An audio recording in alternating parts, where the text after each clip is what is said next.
로마서 7장 7절 이하의 말씀을 오늘은 살펴볼 것입니다. 사도 바울은 오직 믿음으로 말미암아 의롭게 되는 도에 대해서 강조하여 교훈하였습니다. 그런 후에 믿음으로 의롭게 된 성도는 이제 어떻게 살아야 하는가에 대하여서 자세하게 교훈을 하고 있습니다. 7절에서 13절까지를 우리가 함께 읽겠습니다. 그런즉 우리가 무슨 말하리요? 율법이 죄냐? 그럴 수 없느니라. 율법으로 말미암지 않고는 내가 죄를 알지 못하였으니 곧 율법이 탐내지 말라 하지 아니했으면 내가 탐심을 알지 못하였으리라. 그러나 죄가 기회를 타서 계명으로 말미암아 내 속에서 각양 탐심을 이루었나니 이는 법이 없으면 죄가 죽은 것임이니라. 전에 법을 깨닫지 못할 때에는 내가 살았더니 계명의 이름에 죄는 살아나고 나는 죽었도다. 생명에 이르게 할 그 계명이 내게 대하여 도리어 사망에 이르게 하는 것이 되었도다. 죄가 기회를 타서 계명으로 말미암아 나를 속이고 그것으로 나를 죽였는지라. 이로 보건대 율법도 거룩하며 계명도 거룩하며 의로우며 선하도다. 그런즉 선한 것이 내게 사망이 되었느뇨? 그럴 수 없느니라. 오직 죄가 죄로 드러나기 위하여 선한 그것으로 말미암아 나를 죽게 만들었으니 계명으로 말미암아 죄로 심히 죄되게 하려 함이니라.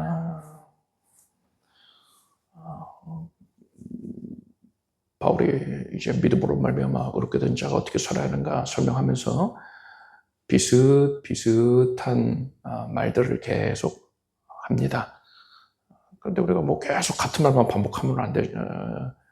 그러면은 발전이 없잖아요. 바울이 새롭게 강조하고 있는 부분에 초점을 맞춰서 이 본문을만 가지고도 여러 가지 교훈들을 우리가 얘기할 수 있지만은 이미 다룬 내용들은 과감하게 생략을 하고 새롭게 이제 바울이 강조하고 있는 부분들만을 발췌를 해서 우리가 살펴볼 것입니다. 바울은 율법을 통해서는 구원에 이를 수가 없다, 의로워질 수가 없다 했어요. 앞에서 그렇게 말했습니다. 오직 믿음만으로 구원을 받는 것이지 율법으로 구원받는 게 절대 아니다, 이런 말을 한 것이죠. 그런데 여러분, 이렇게만 들으면 이방인 성도들 중에서는 율법에 대해서 부정적인 생각을 갖고 율법은 또 하찮은 거구나, 악한 것이구나, 이렇게 잘못된 인식을 가질 수 있지 않겠습니까? 율법은 어디까지나 하나님의 말씀이란 말이에요.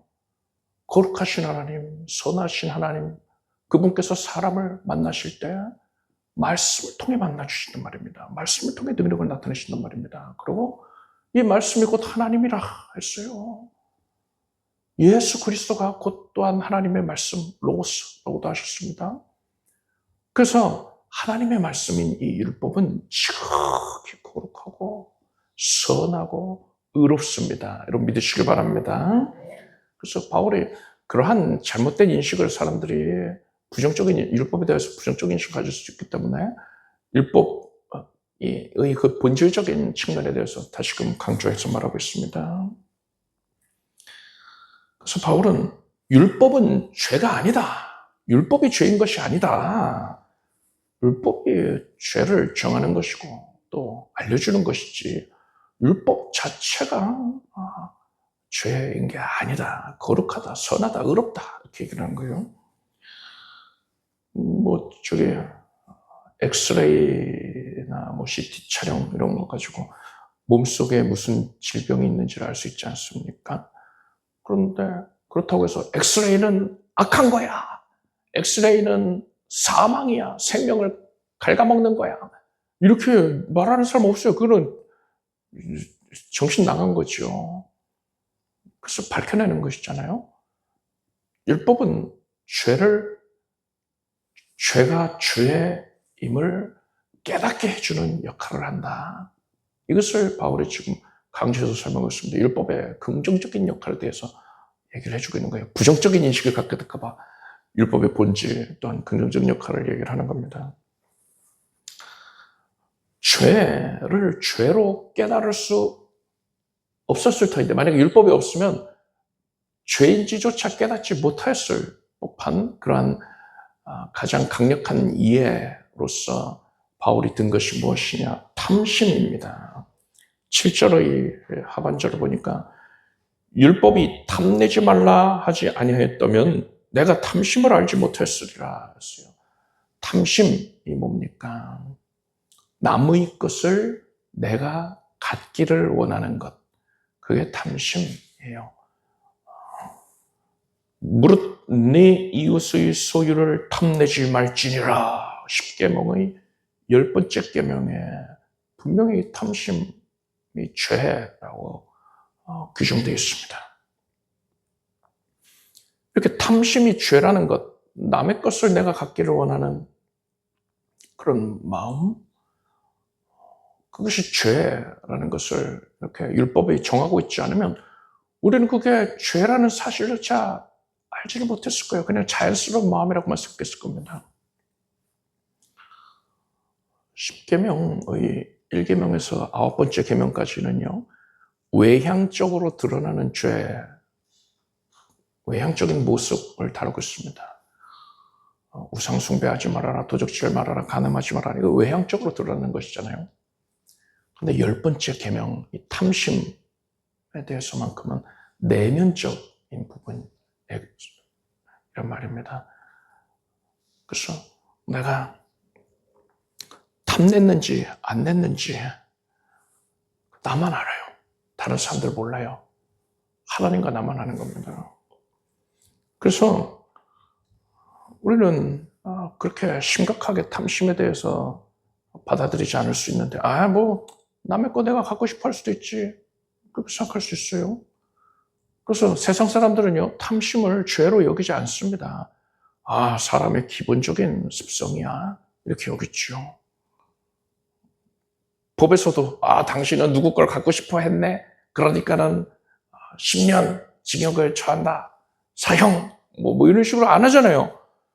탐심은 얼마든지 가질 수 있는 거다. 이렇게 얘기를 한단 말이에요. 근데 우리는 마음속으로 남의 것을 갖고 싶어 하는 그런 소망이 들었다 할지라도 그것이 탐심거든요. 남의 걸 갖고 싶어 하면. 그럼 그 자체가 죄가 된다는 것을 성경을 통해서 또한 율법을 통해서 알 수가 있는 것이지요.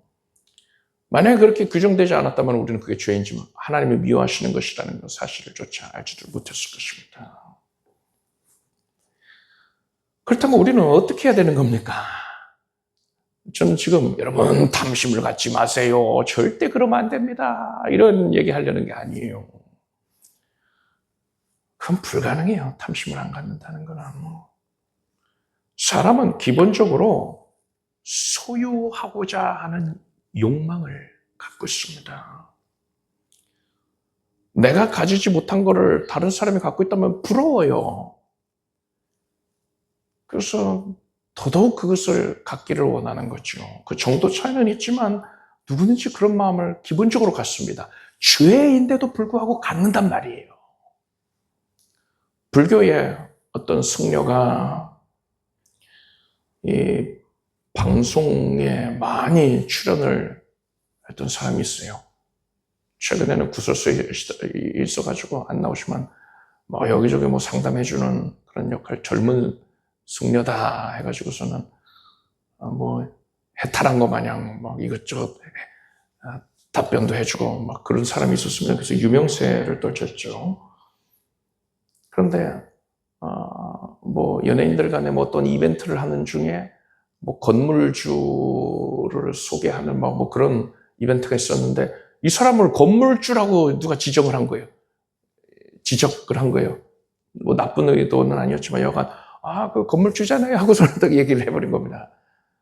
그래서 그 사람의 은닉되었던 재산이 다 밝혀지는데 수십억대 자산가들란 말입니다. 근데 사람들한테 비난받을까봐 자기 재산 아닌 척 하고서는 자기가 새들어서 있는 건물도 실소유자는 자기면서 새들어 사는 것처럼 그런 식으로 연출을 했더란 말입니다.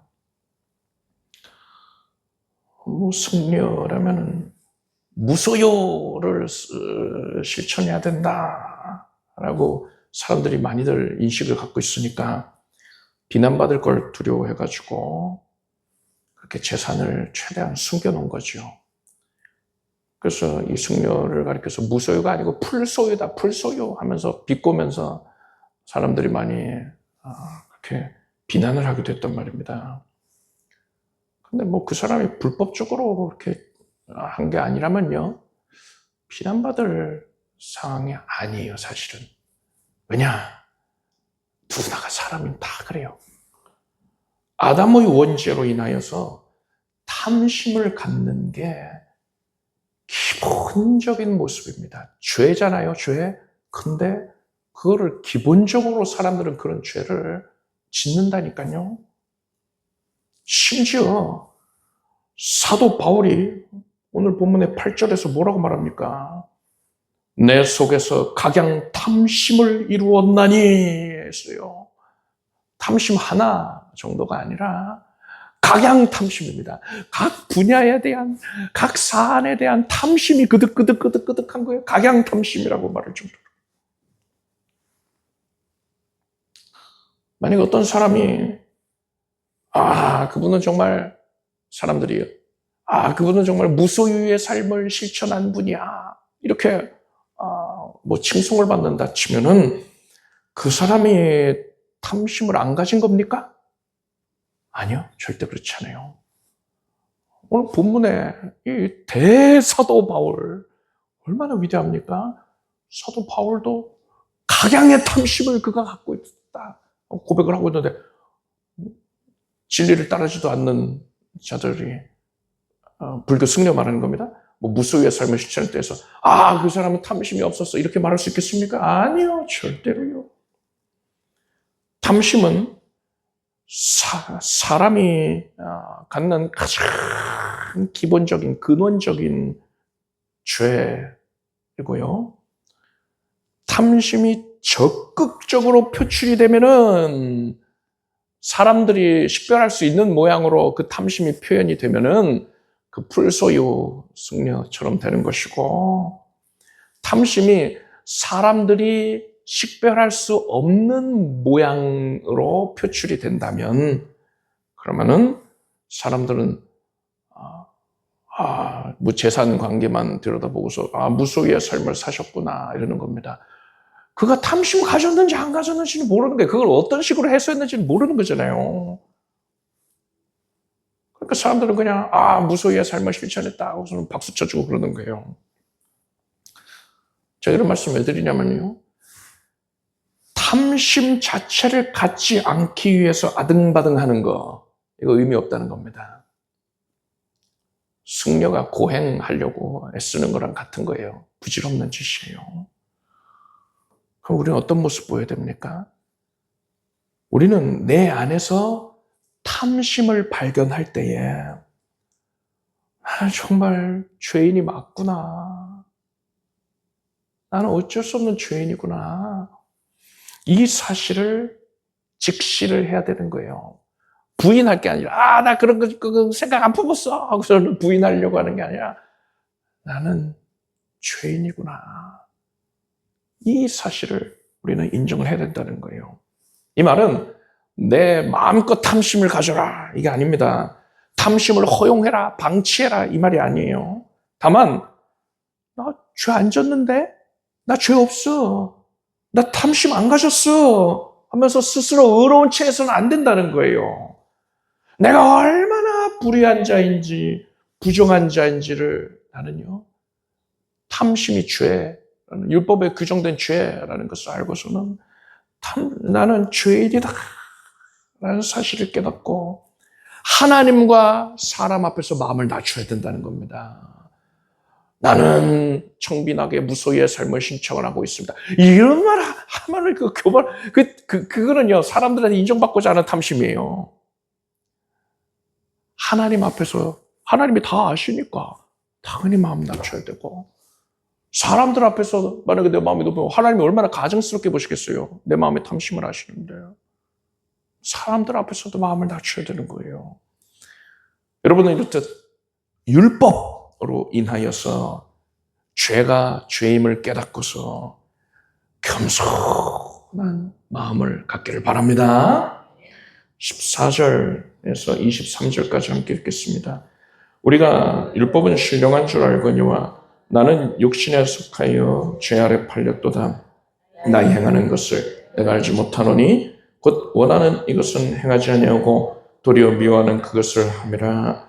만일 내가 원치 아니하는 그것을 하면 내가 이로 율법의 선한 것을 시인하노니 이제는 이것을 행하는 자가 내가 아니요 내 속에 거하는 죄니라.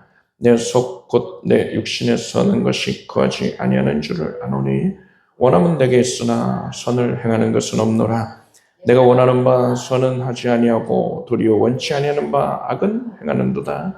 만일 내가 원치 아니하는 그것을 하면 이를 행하는 자가 내가 아니요 내 속에 거하는 죄니라.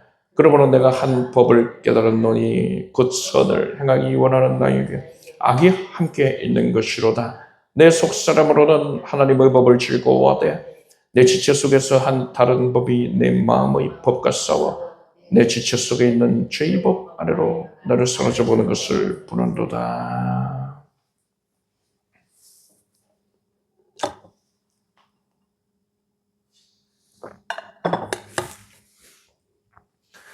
예수님을 믿고서 구원을 받은 성도는, 그러니까 믿음으로 의롭게 다 된 성도는요, 이제부터는 하나님께 감사해서 하나님의 뜻을 따라서 살기로 합니다.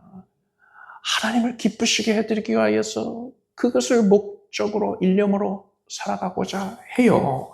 그런데 정작 삶 가운데 드러난 그런 모습은 어떻습니까? 그러지 못할 때가 많이 있단 말이에요. 마음은 원하는데 육신이 연약해서 그렇게 살지 못할 때가 많단 말입니다. 이때 성도는요, 괴로워하고 내면의 갈등을 겪습니다. 이것은 흡사 자동차 운전을 하는데 브레이크도 고장이 나고 핸들도 고장이 난 것 같아요. 나는 저쪽 방향으로 가고 싶은데 그래서 핸들을 그쪽으로 계속 꺾는데도 차가 이쪽으로 가고 있어요. 그래서 멈춰 세우려고 브레이크를 밟는데 안 돼요. 안 멈춰져요. 그냥 질주를 하고 있는 겁니다. 내 마음대로 안 된단 말이지요. 이건 나만 그런 게 아니고요. 바울도 그랬다는 겁니다. 바울이 22절 이하에서 뭐라고 했습니까? 내 속 사람으로는 하나님의 법을 즐거워하되 내 지체 속에서 한 다른 법이 내 마음의 법과 싸워 내 지체 속에 있는 죄의 법 아래로 나를 사로잡아 오는 것을 모르도다 했어요. 바울이 그냥 사도가 아니잖아요. 대사도예요, 대사도. 신약 성경의 대부분을 집필하지 않습니까? 초대교회에 절대 다수를 바울이 세웠어요. 그러한 바울, 하나님께서 그토록 귀중하게 사용하신 바울도 우리와 다를 바 없이 이러한 내면의 갈등을 겪고 있었다는 겁니다. 성도는 그의 영혼은 예수 믿고 거듭났어요. 그런데 육신 가운데 거하고 있잖아요. 타락한 세상에서 죄성을 가지고 있는 육신 안에 머물러 있지 않습니까? 그래서 나의 영 안에 거하시는 성령의 의지와 내 육신의 욕구가 충돌을 해서 갈등을 겪게 되는 거예요. 그렇게 살다가 예수께서 재림하실 때에 우리의 육신은 이제 새로워져서 부활의 몸을 입게 됩니다. 이때부터 성도는 완전해집니다. 그래서 더 이상은 죄를 짓지 않아요. 그런데 그 전까지 죄악된 죄성에 물들어 있는 육신에 거하고 있는 동안에는 성도는 내면의 갈등을 겪으면서 살아가게 된다라는 겁니다. 구원받은 모든 성도들이 다 이런 갈등을 겪어요. 난 그런 갈등 없는데. 문제가 있는 거예요. 이거 양심이 화인 맞았다거나 제대로 자각을 못한 겁니다. 모든 성도들이 바울을 비롯해서 우리 모두가 다 이런 갈등을 겪어요. 이런 사실을 우리가 대할 때 근본적인 질문을 갖게 되지요. 아니, 하나님께서 의로우신 하나님, 선하신 하나님께서 우리가 구원받을 때 바로 그 순간부터 영혼만 거듭날 게 아니라 우리 육신까지도 부활의 몸 입게 하셨으면 좋았잖아요. 그러면 죄를 하나도 안 짓고 살 수 있을 텐데 하나님은 도대체 왜 안 그러신 겁니까? 이런 질문을 갖게 되잖아요. 여러분, 이 질문 안에 이미 답이 들어가 있어요. 하나님께서 우리를 구원하셨는데 영혼만 거듭나게 하시고 아직도 죄성을 가지고 있는 육신에 우리가 머물게 하신 이유가 뭘까요? 하나님께서는 도대체 이 시기에 육신 가운데 거하고 있는 우리들에게 무엇을 원하시는 걸까요? 어떤 모습을 보이기를 원하시는 걸까요? 죄를 하나도 안 짓는 완벽하고 철저한 모습을 원하시는 걸까요? 그랬으면 부활의 몸을 입히셨겠죠. 하나님이 그걸 원하신 게 아니란 말입니다. 하나님께서는요, 우리에게 예수님 같은 완벽한 모습, 그걸 원하신 게 아니라 우리에게 기대하시는 바는 우리가 하나님을 의지하는 모습을 보이기를 원하셨다는 거예요. 죄를 짓지 않기 위해서 하나님을 의지하고 죄를 지었다면 하나님께 긍휼과 용서를 구하면서 하나님을 의지하기를 원하셨던 거예요. 제가 대단히 빈번하게 강조해서 말씀드리는 부분인데 하나님께서 선하다, 의롭다라고 판단하시는 기준은 하나입니다. 하나님이 악하다, 불의하다 이렇게 판단하시는 기준이 하나란 말이에요. 뭡니까? 그가 하나님을 의지하였는가 이거예요. 하나님을 의지했다면 그는 선한 겁니다. 그게 창조자의 판단이에요. 하나님의 절대적인 주권하에서 하나님께서 그렇게 판단하신 것이 철저하고 완벽하게 선하고 의롭다는 사실을 여러분 믿으시길 바랍니다. 우리의 한계를 뛰어넘는 거예요. 무조건 하나님의 뜻이 옳습니다. 하나님을 의지하는 자, 하나님만 의지하는 자는 의롭습니다.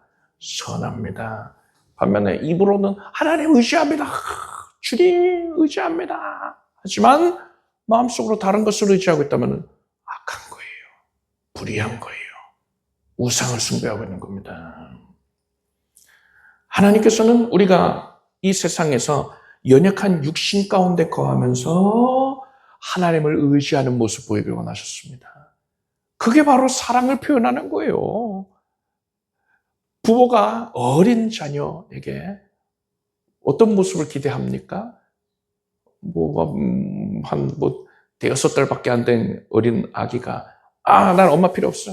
그래서 자기가 주도적으로, 여기 분유 다 먹어야지. 분유 덜어서 자기가 먹고, 자기가 입에 물고 하면은 그 모습 대견하다고 막 박수 쳐주겠습니까? 그러는 게 아니잖아요. 엄마의 품 안에서 엄마를 더 의지하며 엄마 안에서 엄마를 사랑하는 그 교제를 누리기를 원한단 말입니다. 그걸 원하잖아요. 하나님이 그걸 원하시는 거예요. 그래서 그 연약한 아기가 엄마를 의지하기를 원하는 그 마음으로 하나님께서 우리에게 연약함을 두신 겁니다. 죄성에 물들어 있는 연약한 육신, 그 가운데에서 하나님을 의지하라. 나와 교제하자. 나를 더 의지하렴. 이러신 거예요. 이런 하나님의 뜻을 헤아리길 바랍니다. 그래서 우리는 하나님을 사랑하는 마음으로 하나님만 의지하면 되는 거예요. 탐심이 죄다 했잖아요. 그 외에 여러 가지 죄들이 있잖아요. 그리고 반복되는 죄의 모습들이 있지 않습니까? 하나님, 이런 모습에서 벗어날 수 있게 해주세요 하면서 발버둥 치면서 하나님을 의지해야 되는 겁니다. 다윗은 시편 18편에서 나의 힘이 되신 여호와여, 내가 주를 사랑하나이다. 여호와는 나의 반석이시오, 나의 요새시오, 나를 건지시는 자시오, 나의 하나님이시오, 나의 피할 바위시오, 나의 방패시오, 나의 구원의 뿌리시오, 나의 산성이시로다 했어요. 다윗은 하나님을 의지함으로써 승리를 거둘 수 있었던 것입니다. 우리가 하나님을 의지함으로써 죄의 권세에게 승리를 거두게 되는 것입니다. 그리고 또한 우리가 그렇게 애썼음에도 불구하고 넘어질 수 있어요. 죄를 지을 수 있습니다. 죄 안 지어야 하지만, 안 짓기 위해 노력해야 하지만 우리가 너무도 연약하기 때문에 죄를 짓게 된단 말이에요. 이때에 우리가 마음 아파하면서 하나님을 절실히 의지해야 되는 겁니다. 죄 용서해 주시는 은혜를 구해야 되는 거예요. 다윗은 시편 51편에서 하나님의 구하시는 제사는 상한 심령이라, 하나님이여 상하고 통하는 마음을 주께서 멸시치 아니하시리이다 했어요. 이 고백 언제 한 것이냐? 밧세바와 간음하고서 그 남편 우리아를 살해하고서 그런 추악한 죄를 저지르고서 하나님께 책망을 받았을 때예요. 그런데 내가 죄인이구나 이걸 깨닫고서는 하나님 앞에 통회하고 자복한 것입니다. 하나님의 징벌이 임할 때 그렇게 더 낮아져서 하나님밖에 의지할 리가 없습니다. 죄 사유하심의 은혜를 구했던 것이요. 이렇듯 하나님께서는요, 구원받은 성도가 철저하고 완벽한 모습, 죄를 하나도 안 짓는 모습, 이런 걸 기대하신 게 아니고요. 연약한 모습 그대로. 그저 하나님을 사랑하기 때문에 어린 아기가 엄마에게 안겨있는 것처럼 우리가 연약함으로 인하여서 더 힘써 주 하나님을 의지하길 바라셨습니다. 여러분은 죄 안 짓는 모습 그것 자체에 연연할 게 아니라 그걸로 하나님께 인정 못 받거든요. 그게 아니라 하나님을 절실히 의지하는 모습을 보여드리기 힘쓰길 바랍니다. 그래야 할 때 자연스럽게 죄의 문제에 대해서도 승기를 잡을 수 있게 될 것입니다. 24절과 25절을 함께 읽겠습니다. 오호라, 나는 곤고한 사람이로다. 이 사망의 몸에서 누가 나를 건져내랴. 우리 주 예수 그리스도로 말미암아 하나님께 감사하리로다. 그런즉 내 자신이 마음으로는 하나님의 법을, 육신으로는 죄의 법을 섬기노라. 바울은 오호라, 나는 곤고한 사람이로다. 이 사망의 몸에서 누가 나를 건져내랴. 이렇게 탄식했습니다. 바울은 자신의 육체를 가리켜서 사망의 몸이라고 표현했어요. 이것은 바울의 삶에 이 율법을 통하여서 죄가 얼마나 강력한 힘을 발휘했는가, 바울을 얼마나 정죄하고, 그래서 바울이 자기 자신이 얼마나 연약하고 무능한 존재인지를 절망 가운데에서 표현을 한 겁니다. 절망감에 휩싸이는 거예요. 여러분은 바울이 가진 이 절망적인 심령의 상태를 주목하십시오. 나는 공고한 사람이다. 누가 나를 건져내랴. 절망에 빠져 있다는 것을 기억을 하십시오. 우리도 때로는 이 바울과 같은 깊은 절망감을 겪지 않습니까? 아무리 노력해도 끊어지지 아니하는 그 죄악된 습관, 우리를 짓누르는 과거의 상처와 후회할 것들, 또 해결될 기미가 전혀 보이지 아니하는 현실의 고난 앞에서 절망에 빠져 있단 말이에요. 오호라, 나는 참으로 비참한 상태에 놓여 있구나. 절망한단 말입니다. 그런데 이러한 상태에만 머물러 있으면요, 우울감에 지배됩니다. 패배의식에 짓눌려서 살아가게 돼요. 이것은 영혼의 건강에 아주 큰 폐해를 끼칩니다. 그래서 절대로 이러한 상태에 머물러 있으면 안 돼요. 여러분 보십시오. 바울이 이러한 깊은 절망감을 경험을 하고서 뭐라고 말하고 있습니까? 바울이 나는 공고한 사람이다. 끝. 이게 아니고요. 이 사망의 몸에서 누가 나를 건져내랴 하고 있습니다. 바울은 율법을 통하여서 죄를 깨닫고 또 선을 행하고자 했지만 결국 자신의 힘과 노력으로는 죄의 그 막강한 권세를 이길 수 없다는 사실을 절실히 깨닫고 좌절했거든요. 그래서 바울이 자기 자신의 한계를 인정합니다. 그리고 나를 구해줄 수 있는 이는 내 손이 아니고 다른 사람도 아니고 지금 그 구원의 손길을 하나님만이 나를 구원해 줄 수 있다는 것을 깨닫고서 하나님을 향하고 있는 거예요. 그의 시선이 지금 하나님을 향하고 있는 것입니다. 이 사망의 몸에서 누가 나를 건져내랴 하는 이 질문을 통해서 우리가 중요한 교훈을 얻을 수가 있습니다. 우리가 진정으로 절망의 밑바닥까지 내려갔을 때에 비로소 우리는 내 스스로는 아무것도 아닌 존재라는 걸 깨닫게 되고요. 그리고 바로 그 순간에 나를 도와줄 유일한 존재이신 하나님께로 비로소 눈을 돌리게 된다는 겁니다.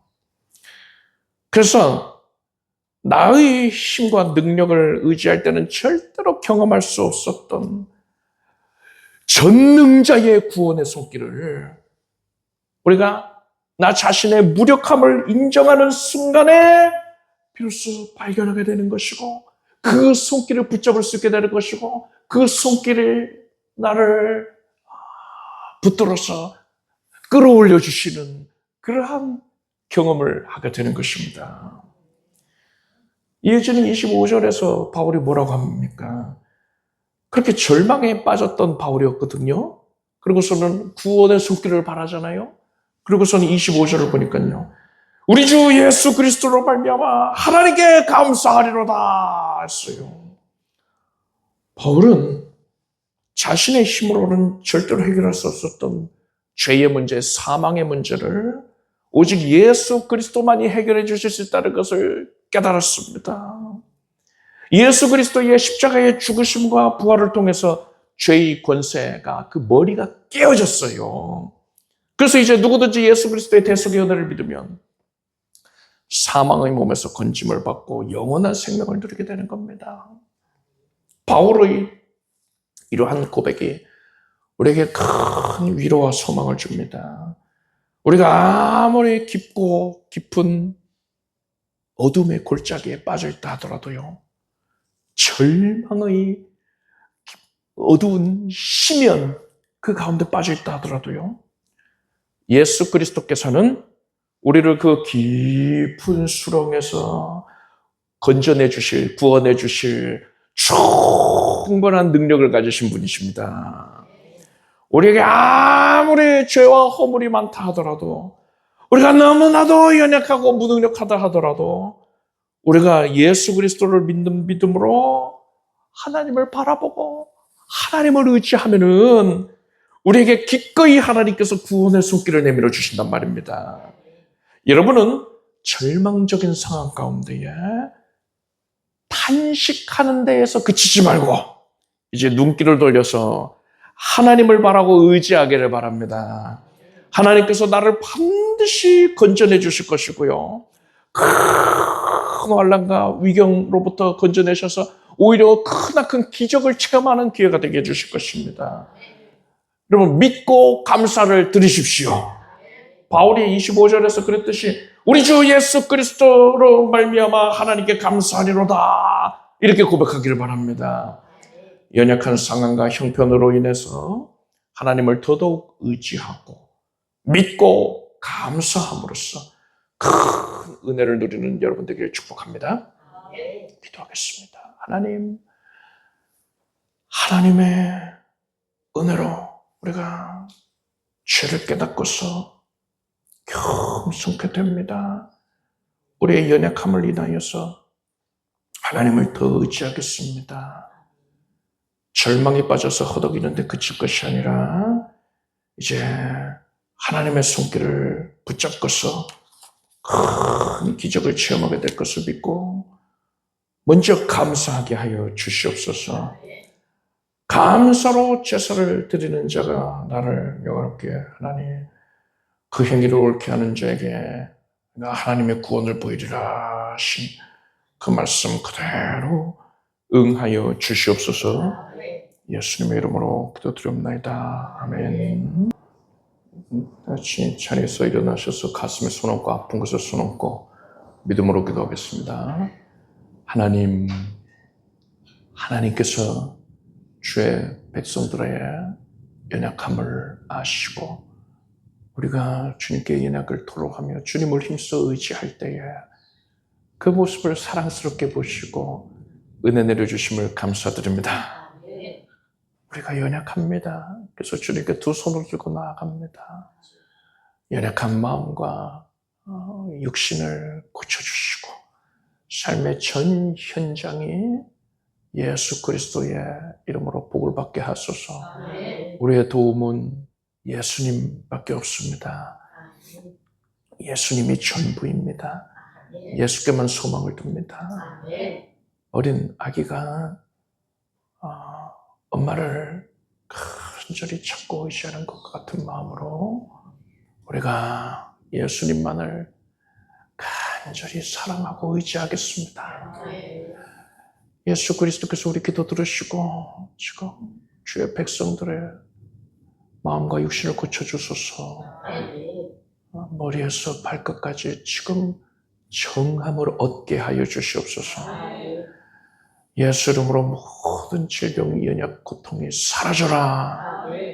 예수께서 기뻐하셔서 손을 얹으셨으니 지금 예수 이름으로 귀한 치유의 능력이 따라서 온몸에 생명이 가득하게 될지어다. 통증, 연약, 염증이 사라질 것이고 중량과 결석도 사라지고 혹감무록이 사라지고 암세포가 사라져라. 하나님께서 나를 고쳐주셨습니다. 새 힘으로 충만케 하셔서 하나님의 일을 감당할 수 있게 해주시나이다. 주님을 힘써 의지하여 주를 위하여서만 살게 하소서. 가정이 복받고 예수 잘 믿게 해주시고 예수님의 은혜를 증거하는 소리가 그치지 않게 하소서. 거룩한 불길이 우리 사랑하는 온 가족들의 삶의 현장을 뒤덮어서 부정한 것을 태우시고 구별이 되게 하소서. 예수 그리스도 안에서만 발견이 되게 하소서. 필요하고 한 것, 구한 것, 찾고 두드린 것들을 예수 이름으로 응답하여 주시옵소서. 예수님의 이름으로 기도드립니다. 믿은 대로 될지어다. 이렇게 박수를 올리겠습니다. 자리에 앉으십시오. 준비하신 예물을 정성된 마음으로 하나님께 드리겠습니다. 주신 예물을 위해 축복 기도하겠습니다. 하나님께 감사의 마음 담아 예물을 올렸습니다. 그저 하나님을 사랑하는 마음으로 하나님을 의지하는 마음으로 헌신하고자 합니다. 하나님께서 거두어 주시고 하나님과의 교제의 깊이가 더하게 해주시고 감사와 영광을 내 제목에 넘치게 하소서. 예수님의 이름으로 기도드립니다. 우리 주 예수 그리스도의 무한하신 은혜와 하나님 아버지의 사랑과 성령의 교통하심이 주 예수 그리스도를 힘써 사랑하고 의지하는 모든 주의 자녀들 위해 영원토록 함께 없으기를 축원합니다.